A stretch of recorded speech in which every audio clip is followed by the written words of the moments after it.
কি আমল করছো, কি জন্য তোমার টাকাতের কবলে পড়লা না? এরা কর্মচারী ডাকতে বলে, এ সরকার, আমরা যখন সিরিয়া থেকে ইরান থেকে আসছিলাম, রাস্তায় আসতে আসতে টাকাতের আওয়াজ, নিশ্চয়ই আমি পবিত্র লাইলাতুল কদর, যে লাইলাতুল কদরে মহাগ্রন্থ আল কোরআন নাযিল হয়েছে। আল্লাহ পাক রব্বুল আলামিন উম্মতের রহমতকে রমজান মাস দান করেছেন। রমজান মাস রোজা রাখার মাস, ইবাদত বন্দেগীর মাস। যে যত বেশি ইবাদত করতে পারে, রমজানের ভিতরে আবার তিনটা পাপ রহমত দান করে আল্লাহ পরীক্ষা করে, সাফল্যের পরীক্ষা দেয়। প্রথম 2 ঘন্টায় যা দেখে, শেষ ঘন্টা তার থেকে বেশি দেখে। ঠিক তেমনিভাবে পবিত্র মাহে রমজান প্রথম 2 বারে যে ইবাদত বন্দেগী হয়, মুমিন মুত্তাকিনরা শেষ ভাগে তার থেকে বেশি ইবাদত করে। সুবহানাল্লাহ। আল্লাহ বলেন, এই রমজান মাসের শেষ দশকে আমি আল্লাহ তোমাদেরকে লাইলাতুল কদর দান করলাম। বলে লাইলাতুল কদর কি? এই লাইলাতুল কদর ফজিলত হলো খায়রুন মিন আলফি শাহর, 1000 মাসের থেকে 1 লাইলাতুল কদর আমি আল্লাহর কাছে দামি। সুবহানাল্লাহ। যে লাইলাতুল কদর নবী বলেন, মান কামা লাইলাতুল কদরি ঈমানান ওয়া ইহতিসাবা, যে ব্যক্তি ঈমানের সাথে একনিষ্ঠতার সাথে লাইলাতুল কদরের রাত উদযাপন করে, ঈমান ওয়া ইহতিসাবা, গফিরা লাহু, তাকে ক্ষমা করে দেওয়া হয় মা তাকাদ্দামা মিন যামবি, তার বিগত দিনের যে গুনাহ আছে, ওয়া মা তাআখখার, পিছনের জীবনের যত গুনাহ আছে, সামনের এবং পিছনের সমস্ত জীবনের গুনাহ আল্লাহ পাক মাফ করে দেন। সুবহানাল্লাহ। লাইলাতুল কদরের ফজিলত আল্লাহ দিয়ে বলছেন, যেটা শরীফ আল্লাহ আমাদের তাদাসসুল মালাইকাতুর রূহ ফিহা বিইذনি রাব্বিহিম মিন কুল্লি আমর। আমি আল্লাহ এই লাইলাতুল কদরে ফেরেশতাদেরকে দুনিয়া আর আসমান থেকে অবতরণ করি।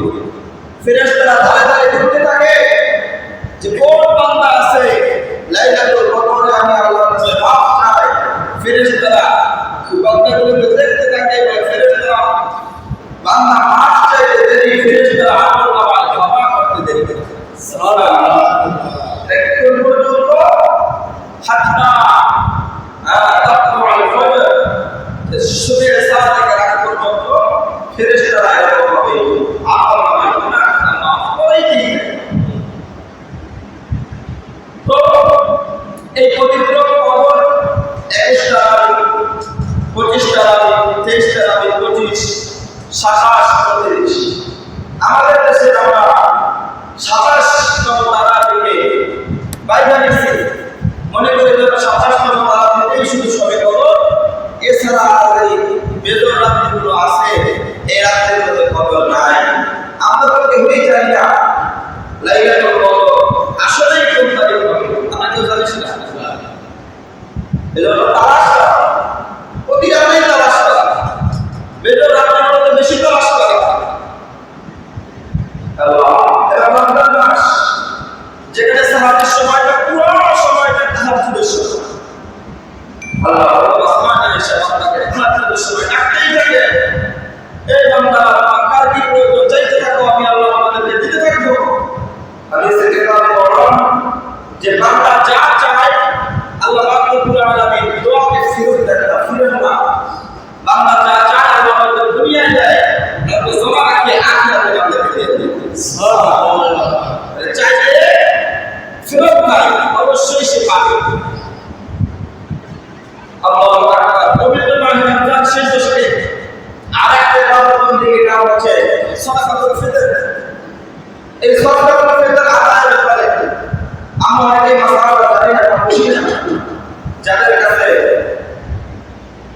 নেশাব পরিমাণ সম্পদ এইটাকে সকালবেলা পর্যন্ত বিদ্যমান, তাদের উপর সাদাকাতুল ফিতর আদায় করা ওয়াজিব। কেন আদায় করবে? তারা যারা সাকাতুল ফিতর গরিবদের কাছে আদায় করে তাও সচ্ছল লোকদের মতো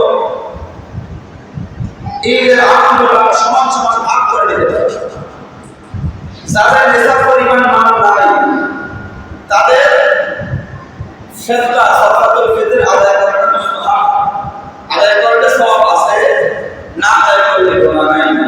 তবে যাদের ওয়াজিব অবশ্যই সাকাতুল ফিতর আদায় করতেই হবে।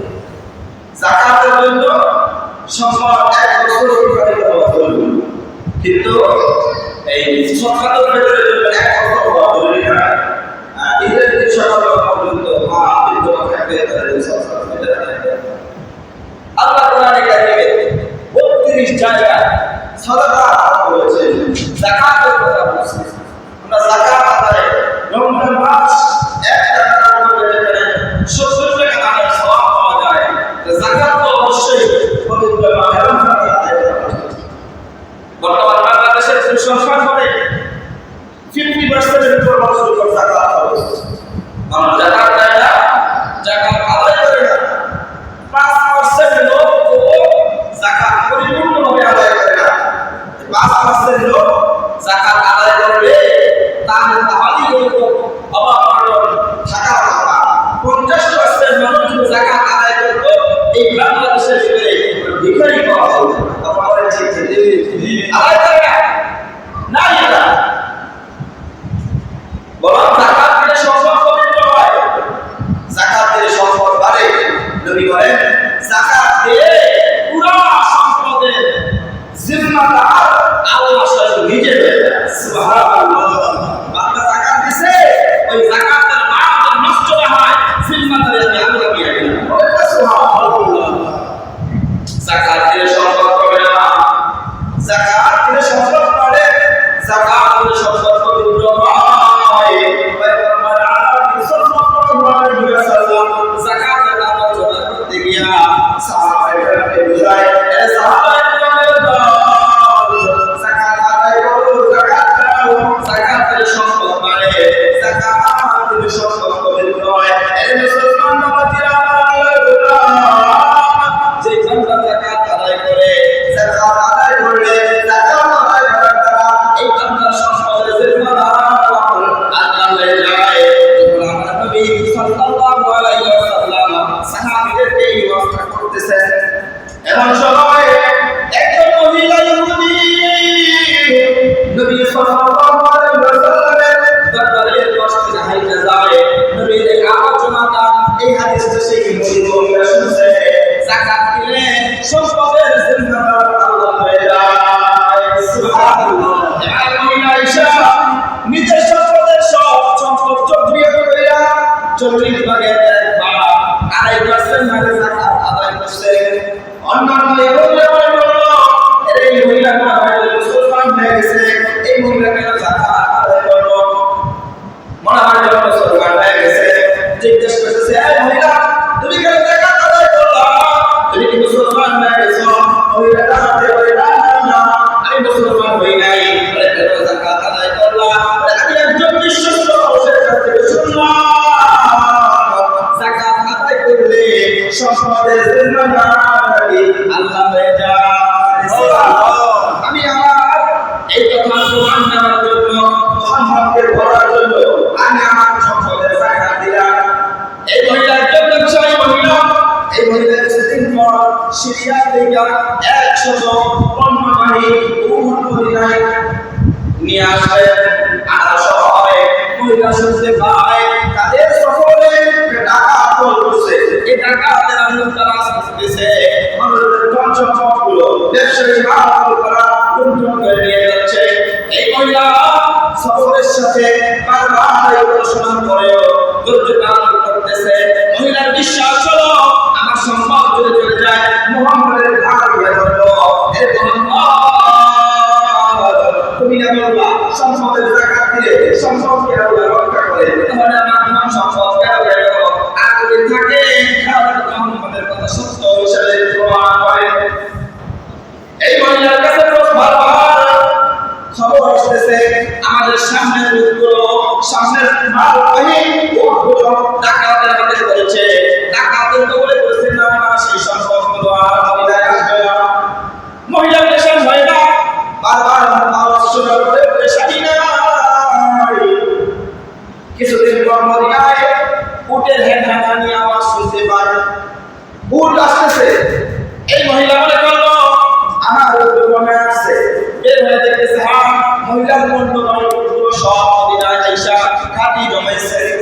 এবার দেখতেছে 100 উট রওনা করছিল সিরিয়া থেকে, 100 উট সব মদিনায় নিরাপদের সাথে আগমন করছে। সুবহানাল্লাহ। এবার কর্মচারীদেরকে জিজ্ঞাসা করতেছে কি ব্যাপার, তোমাদের সফরে ডাকাতের সম্পদ শুনছিলাম, আমার সেই সম্পদ থেকে একটা অন্য এরকমে নাই, কেন ডাকাতের কবলে পড়ে নাই? কি আমল করছো, কি জন্য তোমার ডাকাতের কবলে পড়লা না? এরা কর্মচারীরা বলে এ সরকার, আমরা যখন সিরিয়ার পথে থেকে আসতেছিলাম, রাস্তায় আসতে আসতে ডাকাতের আওয়াজ শুনতেছিলাম, একটা পাহাড় অতিক্রম করলে আমাদের কেউ ডাকাত বলে না, লুটপাট করতো, সম্পদ করে নিয়ে যেত। এমন অবস্থায় দেখলাম আমাদের উটের ভিতরে সামনে যে উটটা ছিল, এই উটের পায়ে একটা আঘাত পেয়েছে, গর্তের ভিতরে পড়ে গিয়েছে। সামনে উট যখন গর্তে পড়ে যায়, মরুভূমির জাহাজ উট এরা সামনের দিকে বড় করে, সামনের উট যেদিকে যায় পিছনের উটগুলো সেই দিকে যায়। সামনের উট যখন পায়ে আঘাত পাইয়া এরকম কুয়ার ভিতরে পড়ে যায়, সঙ্গে সঙ্গে পিছনের আঘাত নিরাপদ করতে উট সবগুলো সামনের উটকে দেখে জায়গায় বসে যায়। আমরা দেখতে পাই কিছু সময় পর এই উটের পা এরকম করে তার ব্যথা পেয়েছিল, এই উট খেয়েছিল। আমরা তাকে মেসেজ করলাম, আমরা তাকে সুস্থ করলাম, সেই উট আমার সফল হয়ে গেল, সেই উট আমার দাঁড়ায় গেল। আমরা সামনে রওনা হই, আস্তে আস্তে যখন সেই পাহাড় অতিক্রম করে আসি, আমরা দেখতে পাই সেই রাস্তায় আগের যে সফরের মানুষরা ছিল তাদের সমস্ত সম্পদ লুটতরাজ কইরা টাকার দৌড়া যাইতেছে। আমরা নিরাপদে মদিনায় আগমন করলাম। এবার মদিনায় ডাকতে পারে মুহাম্মদের কথা সত্য, ওই মুহাম্মদ যে বলছিল যাকাত দিলে সম্পদের জিম্মাদার আল্লাহ হয়ে যায়। আজকে আমার সম্পদ কে প্রমাণ হইল, আরে আমি আর কেউ দিতে পারবো না, মুহাম্মদের কাইনা বলে মুসলমান হয়ে গেল। মুসলমান সম্পদ যাকাত দিতে চায় না। ইহুদিরা মুহাম্মদের ওই আওয়াজ শুইলা, হাদিস শুইলা তারা যাকাত আদায় কইরা আল্লাহ রাব্বুল আলামিনের ধর্ম কায়েম করার মতো সুযোগ অর্জন করে। এর মুসলমান বাবাজি পয়গম্বর আরবি সাল্লাল্লাহু আলাইহি ওয়াসাল্লাম মিহরাবে নামাজের জন্য যায়। মুয়াজ্জিন বিলাল ইকামত দিয়ে গেছে। আল্লাহ নবী মিহরাবের পাশ থেকে হুজরা শরীফে যাওয়ার একটা রাস্তা ছিল, দরজা ছিল। আল্লাহ নবী ইকামত শেষ হইতে না হইতে দরজা খুলে হুজরা শরীফে প্রবেশ করলেন। সাহাবায়ে কেরাম এসে দাঁড়ালো, আল্লাহ নবীকে জিজ্ঞাসা করার মতো সাহস করে সাহাবীরা নাই। আল্লাহ নবী সাল্লাল্লাহু আলাইহি ওয়াসাল্লাম আসতেছেন না, সমস্ত সাহাবায়ে কেরাম অপেক্ষা করতেছেন। ওই গেল মুহাম্মদ রাসূলুল্লাহ সাল্লাল্লাহু আলাইহি ওয়াসাল্লাম কিছু হইল নাকি? আল্লাহ নবী অপেক্ষায় সমস্ত সাহাবায়ে কেরাম অপেক্ষমান। কিছু সময় পর আল্লাহ নবী আসলেন, ওই একামতে আমার নামাজ আদায় করাইলেন। নামাজের পর সাহাবায়ে কেরাম জিজ্ঞাসা করলেন, ইয়া রাসূলুল্লাহ, ইয়া হাবিবাল্লাহ, ওগো আল্লাহর পয়গম্বর, আপনার কি হইল? একামতের মাঝে কেন হুজরা শরীফে প্রবেশ করলেন? নবী আমার ডাকতে বললেন, সাহাবায়ে কেরাম, আমার হুজরা শরীফে একজন সাহাবী আমাকে কিছু স্বর্ণ হাদিয়া দিয়েছিল। আমার একামতের সময় মনে হইল এই স্বর্ণগুলোতে এখন পর্যন্ত সদকা করি নাই, যদি এই স্বর্ণ নিয়ে নামাজে দাঁড়াই, নামাজ আমি পড়বো ইয়াকা নাবুদু ওয়া ইয়াকা নাস্তাঈন। আল্লাহ গো, আপনার ইবাদত করি, আপনার কাছে সাহায্য চাই, নিজের বালিশের নিচে স্বর্ণ রাখা মালিকের দরবারে সাহায্য চাইলে ইখলাসের সাথে সাহায্য চাওয়া হবে না। এজন্য আমার সম্পদগুলো সদকা কইরা আইসা নামাজ আদায় করলাম। সুবহানাল্লাহ। যাকাত দেওয়া ফজিলতের হাদিস উম্মতে মুহাম্মদ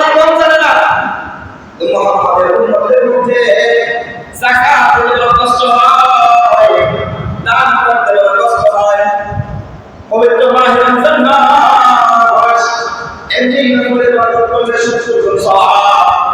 আপনার সামনে কত ভিখারি যায়, কত এতিম যায়, কত মিসকিন যায়, কত ফকির যায়, তাদেরকে 1 টাকা 2 টাকা 5 টাকা নিজের মায়ের আবেদন করে, এই নিজের বাবার আবেদন করে, যারা মুসলমান নিজের দাদা দাদির কথা মনে কইরা 1 টাকা মূল্য করে যায়। মনে রাখবেন মুসলমান, একদিন আপনি দুনিয়া থাকবেন না। আপনার জন্য এরকম পরবর্তী প্রজন্ম অনেক দান করবে। দান না করলে, আপনি পথ না দেখাইলে, আপনি নিজে না করলে, আপনার সন্তানরা শিখবে না। এই মুসলমান, কবরের ভিতরে আপনার জন্য কোনো সদকা জারি হবে না। এবার আসেন, এই দানটা যদি লাইলাতুল কদরে হয়ে যায়, আপনার 1 টাকার দানটা করছেন লাইলাতুল কদরে গিয়ে করছেন। লাইলাতুল কদরে একটা খায়রুম মিন আলফি শাহর, 1000 মাস 1 টাকা দান করলে যে সওয়াব পাওয়া যায়, আপনি শুধু লাইলাতুল কদরে 1 টাকা দান করলে সমান সওয়াব পাবেন। সুবহানাল্লাহ। আমি আমলটা ধরছি ইনশাআল্লাহ, এই আমলটা আমি ধরছি। লাইলাতুল কদর 21 23 25 27 500 দিন কিছু টাকা দান করব, ইনশাআল্লাহ সবে কদর থেকে খালি না। চিন্তা বেশি করে যে কোনো একদিন সবে কদর হবেই হবে। কি আমার আপনার কষ্ট আছে না? অল্প কিছু সামান্য কিছু দান করা। এবার আসেন মিসকিনদেরকে খানা কর। নবী আমার গরিবদেরকে মহব্বত করতেন, ইয়েতিমদেরকে ভালোবাসতেন। বলে কেন? আল্লাহ নবী সাল্লাল্লাহু আলাইহি ওয়াসাল্লাম এতিম ছিলেন। এতিমদের কষ্ট আল্লাহ রাসূলের থেকে দুনিয়ার মানুষ বেশি বুঝবে না। আল্লাহ নবীর থেকে কষ্ট দুনিয়ার কোনো এতিম বুঝবে না। আল্লাহ নবী সাল্লাল্লাহু আলাইহি ওয়াসাল্লাম যেমনি ভাবে নিজের মা হারাইছেন, এই বাবা হারাইছেন, দাদা হারাইছেন, চাচা হারাইছেন, এবার কিছুদিন যাইতে না যাইতে ওই কালিমার দাওয়াত দেওয়ার কারণে মক্কা জন্মভূমি, ওই মক্কা জন্মভূমির অবস্থায় হিজরত করে মদিনায় চলে গেছেন। না না না, ওই মদিনার মানুষগুলো আল্লাহ রাসূলকে চিনে না। আল্লাহ রাসূল সাল্লাল্লাহু আলাইহি ওয়াসাল্লাম মদিনায় নতুন, কাকে ডাকবে, কার সাথে একটা মনের কথা শেয়ার করবে, কাকে মনের দুঃখ গুলো বুঝাইবে। এই মুসলমান, ওই এতিম নবী বুঝছে এসেছেন, এতিম নবী জানতেন এতিমদের মনে কত কষ্ট। ধনীদের জন্য উচিত এতিমদেরকে সচরাচর শাসন করা, ধনীদের জন্য উচিত এতিমদেরকে শাসন ভালো খাবারের ব্যবস্থা করা। আপনি মনে রাখবেন, আপনার একটা হাত এতিমের মাথায় রয়েছে, আপনার হাতের নিচে যত পরিমাণ এতিমের চুল সমষ্টি হয়েছে, মিলছে, সম পরিমাণ একটা সাদাকা সওয়াব পাইবে। সুবহানাল্লাহ। এতিমের মাথায় হাত তোলা রাসূল নবী আমার এই জায়গার দিকে যায়। আল্লাহ নবী দেখেন রাস্তায় একটা ছোট বাচ্চা এতিম বালক কান্না করতেছে, কান্না করতেছে। আল্লাহ রাসূল ডাক দিয়ে বলে, এতিম কাঁদো কেন, কি হয়েছে তোমার? বলে আপনাকে বইলা লাভ নাই, আপনাকে বইলা লাভ নাই। বলে আমি আব্দুল্লাহ বেটা মুহাম্মদকে চাই। আব্দুল্লাহ বেটা মুহাম্মদকে বলবো, আমার কষ্ট বুঝলে আব্দুল্লাহ বেটা মুহাম্মদ বুঝবে। আল্লাহ রাসূল বলতেছেন, বাবা আমি সেই আব্দুল্লাহ বেটা মুহাম্মদ, কি হয়েছে তোমার বলো। আল্লাহ রাসূলকে বলছে, ইয়া রাসূলুল্লাহ, আমি ছোটবেলায় আমার বাবাকে হারাইছি, আমার মায়ের অত্যন্ত প্রিয় হয়ে গেছে। সেই বাবা সব বাবা আমাকে দেখতে পারে না, আমার মা আমাকে ভালোবাসে সেটাও দেখতে পারে না। আমার মা বলেছেন, তোমার কষ্ট বুঝলে এতিম মুহাম্মদ বুঝবে। মুহাম্মদের মতো এত ভালোবাসা তোমাকে কেউ দিতে পারবে না। আমি সেই মুহাম্মদের জন্য অপেক্ষা করতেছিলাম। আল্লাহ রাসূল সাল্লাল্লাহু আলাইহি ওয়াসাল্লাম এতিম বালকের হাতটা ধইরা ডাক দিয়ে বলতেছিলেন, এই বালক, আজ থেকে তোমার মনের সব কষ্ট পরিবর্তন হয়ে যাবে। আজ থেকে তোমার মনের সব কষ্ট দূর করতে চাই। বালক শোনো, বলছো তোমার বাবা নাই, আমি মুহাম্মদ তোমার বাবা হয়ে গেলাম। সুবহানাল্লাহ। এই বালক, আমি মুহাম্মদ তোমার বাবা হলাম। শোনো, মা আয়েশা সিদ্দিকা রাদিয়াল্লাহু তাআলা আনহাকে তোমার মা বানায় দিলাম। সুবহানাল্লাহ। আর কষ্ট আছে? আল্লাহ ডাকতে বলে, ইয়া রাসূলুল্লাহ, ইয়া হাবিবাল্লাহ, আমার মা নাই, আমার বাবা নাই, ওই মা বাবা মারা যন্ত্রণা আমি ভুলে গেলাম। মালিক মুহাম্মদ বিয়েটিম শিশু বাসায় গেছে। আয়েশা সিদ্দিকা রাদিয়াল্লাহু তাআলা বলতেছে, এই আজকে ঈদের দিনে তোমাকে বালককে হাদিয়া দিলাম। সুবহানাল্লাহ। তোমার সন্তানকে যেমন উত্তম পোশাক পরাইয়া, এই বালককে উত্তম পোশাক পরাইয়া সাজা গুছা দাও, আমি ঈদগাহে নামাজ পড়তে যাব। সুবহানাল্লাহ। আপনি কয়জন এতিমের কয়জন এতিমকে ভালো কাপড় পোশাকের ব্যবস্থা করেছেন? ওই এতিম বাচ্চাগুলো বিধবা নারীর খেদমত করা, এই সবচেয়ে বিধবা নারীদের খোঁজ খবর নেওয়া। আল্লাহ রাসূল সাল্লাল্লাহু আলাইহি ওয়াসাল্লাম বেশি বেশি বিবাহ করতেন। এই বিধবাদেরকে নবী সাল্লাল্লাহু আলাইহি ওয়াসাল্লাম বিবাহ করতেন। আর আমাদের সমাজে বিধবাদেরকে বিবাহ করতে বিশ্বাস নেই। কথা বলেন না কেন? বিধবাদেরকে বিবাহ করা বিশ্বাস করেন না। এই মুসলমান, আল্লাহ বলেন তোমাদেরকে রমজান দান করছিলাম লাআল্লাকুম তাত্তাকুন, যাতে করে তোমরা মুত্তাকিন হইতে পারো। মুত্তাকিন কারা? যারা আল্লাহকে ভয় করে। আল্লাহ পাক রব্বুল আলামিনকে ভয় করে না, এরকম মানুষ দুনিয়ায় নাই। হিন্দুরাও আল্লাহকে ভয় করে, খ্রিস্টানরাও আল্লাহকে ভয় করে, কিন্তু ভয় করার মতো ভয় করে না। বলেন না কেন? নামে নামে মুখে মুখে ভয় করে। দুর্বলতা আছে, দুর্বলতা। রমজান মাস দান করছেন, আপনি যত মুত্তাকিন হইতে পারেন, পরহেজগার হইতে পারেন, তাকওয়া অবলম্বন করতে পারেন। এবার বলেন তাকওয়া কি? বলে আল্লাহকে ভয় করা। বলে বলেন কাকে ভয় করা? বলে বলেন কাকে ভয় করা? আল্লাহকে ভয় করা। যে ব্যক্তি আল্লাহকে দিনেও ভয় করে, রাতেও ভয় করে, দরজা বন্ধ করলে ভয় করে, পানির নিচে ঢুকতে গেলে ভয় করে। এ মুসলমান, আপনি আমি রোজা রাখি দুনিয়ার কোন মানুষকে সময় দেব না। এই বলে বলেন কাকে খুশি করার জন্য? আল্লাহ। আল্লাহকে খুশির জন্য রোজা রাখি। রোজার ফল, রোজার প্রতিদান আল্লাহ হাতে নেওয়ার জন্য রোজা রাখি। এ মুসলমান, তাকওয়া কি? আত-তাকওয়া হাহুনা, তাকওয়া হলো কবরের ভয়ের নাম। বাবা সংসার চলিয়েছে, সন্তান বাবার সুযোগ পায়। রাত্রবেলা বাবা বাড়িতে ঢুকলে সন্তানকে বলে দেয়, তুই রাস্তা ছাড়া থাকবি। যদি কোনো মানুষ আসে ডাক দিয়ে বলবে, এখানে ছোট সন্তান যা শিখে আসছে তাই শিখছে। বাবা অন্যের বাড়িতে চুরি করতে ঢুকছে, সন্তান বাইরে পায়রা দেয়, এরকম দিন পার হইতেছে।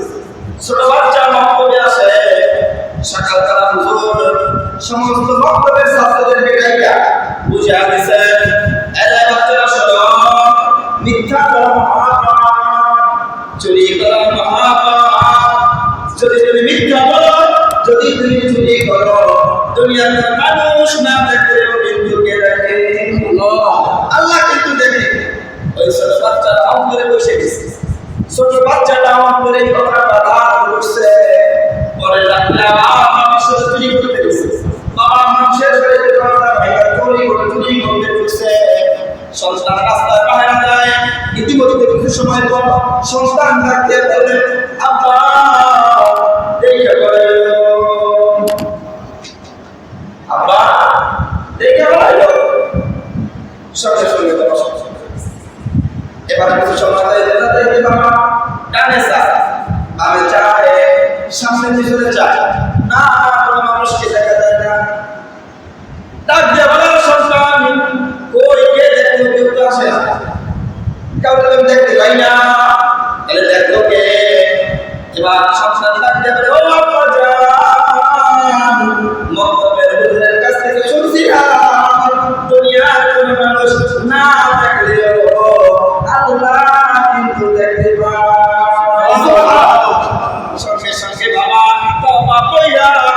তওবা কইরা ওই চুরি বাদ দিছে না না না আর জীবনে চুরি করা যাবে না সুবহানাল্লাহ এজন্য মুসলমান মিথ্যা বলো এই গুনাহ করো এই চুরি করো বলে রাখবা দুনিয়ার কোন মানুষ না দেখলেও আমার আল্লাহ দেখে পবিত্র মাহে রমজান আল্লাহর শুকরকে ওই তাকওয়া অর্জন করা আল্লাহকে ভয় করে এই রোজা রাখার তৌফিক দান করুন আমিন পবিত্র মাহে রমজান মাস একদম শেষ পর্যায়ে চলে আসছে জানি না কোন আমরা এটা করব কিনা আপনি আমি বিশেষ মার্কেটের জন্য ব্যস্ত আপনি আমি আনন্দিত এর মুসলমান খবরবাসী বারবার করে বারবার এই কথাই বলে খায়রে দুনিয়াবাসী খায়রে আত্মীয় স্বজন তোমরা এদের আনন্দে আনন্দিত হইতেছ সুন্দর সুন্দর পোশাক কেনার জন্য মার্কেটে দোকানে দোকানে আমাদের তো আবার প্রতিদিনের ভিতরে আবার আপনাদের আজাদ শুরু হয়ে যাবে আমাদের তো আবার সেই জাহান্নামের ফেরেশতারা শিকল দিয়ে বাইরা ওই জাহান্নামে নিক্ষেপ করবে আমাদের কবরগুলো আবার সেই জাহান্নামের আগুন দিয়া ভরপুর হয়ে যাবে এই দুনিয়াবাসী ও আত্মীয় স্বজন আমরা কবরবাসীর জন্য কিছু হইলেও সাদাকা করিব আমার কবরবাসীর জন্য কিছু হইলেও সাদাকা জারিয়া বারবার আমি শুনি চিন্তা করে সমস্ত মাখলুকাত শুধু জিন আর মানুষ ব্যতীত সমস্ত মাখলুকাত ওই কবরবাসী আল্লাহ শুনতেছে আল্লাহ আমাদের সকলকে কবরবাসীর জন্য মৃত্যু ব্যক্তির জন্য নিজেদের জন্য দোয়া করে কবরকে শান্তি করার তৌফিক দান করুন আমিন মুসলমান যারা শুধুমাত্র শুক্রবার দিন চলে আসে তারা আমি নামাজ পড়েও সরলতা করতেছেন না আমি আপনার মায়ের এটা হাত দিয়ে বলতে চাই ভাই আপনি মেহেরবানি করে তারা আসেন সেখানে ইচ্ছা তারা করে তারা সারা রোজা একবার কোরআন খুলেন না কসম কথা একটু কোরআন খুললেন আপনার প্রতি আমার রিকোয়েস্ট পড়তে না পারেন ধৈরে জল গায়ে জাগাইয়ে তো বুকে নিয়ে তো চুম্মা দিয়ে কত সুবহানাল্লাহ কত আলহামদুলিল্লাহ বলে না পারলেও 3 মাস শুধু ইখলাস এটা কইরে অত এক খতম কোরআনের সওয়াব আপনারা আমল করবেন সুবহানাল্লাহ রমজান মাস তো শেষ হয়ে যাচ্ছে আমার বাবা অনেক ভাই এক দিন দাবি করতেছেন এক দিন দাবি করেন এক ওয়াক্ত নামাজ পড়ে এমন অনেক ভাই আছে ভাই আমি এক ওয়াক্ত নামাজ হইলে কইরে তারাবি কইরে কোরআন কইরে পড়েন না পড়েন কইরে আমল কইরে এই কোরআন ইসফা কিয়ামতের সুপারিশ করবে এই কোরআনের সুপারিশ আল্লাহ পাক রব্বুল আলামিন জান্নাতে দিবেন সুবহানাল্লাহ এজন্য দান সদকা তো বহুত কোশ্চেন করে এইটা মনে করেন না যে 500 টাকা দান করা 1000 টাকা দান করা ঘরের সদকা সদকা করতে দান করা এর মানে বিনিময়ে জান্নাত দেখে যাচ্ছে এত সুদা বলেন না জান্নাতের দাম 500 টাকা যারা মনে করে যে মসজিদে 10টা সিমি 3টা ফ্যান আর টাইস সব আমি দিছি দোতলা তো আমার করা নিচতলা তো আমরা সবাই মিলে করে ফেলেছি আমার টাকা দান আছে এটি যারা মনে করেন ভুলের ভিতরে আছে ভাই একদম ভুলের ভিতরে আছে আপনার দান অনুদান শুধুমাত্র আল্লাহ যদি কবুল করে উসিলা হিসাবে একটা টাকার দানও আপনার কবুল হইতে পারে আর আপনার 2 টাকার দান কবুল না হবে এজন্য এটা বিনিময় মনে করবেন না মসজিদে আমি একটা জানামাত দিছি বিনিময় আল্লাহ করে কেমন বলে জান্নাত দিয়ে দিবেন তো জান্নাতের দাম তো জান্নাত বুঝলেন না একটা জান্নাতের দাম কি জানামাত 500 টাকা 1000 টাকা এটা হলো উসিলা এগুলো কি বলে আল্লাহ বুঝার তৌফিক দান করুন আমিন সুন্নাত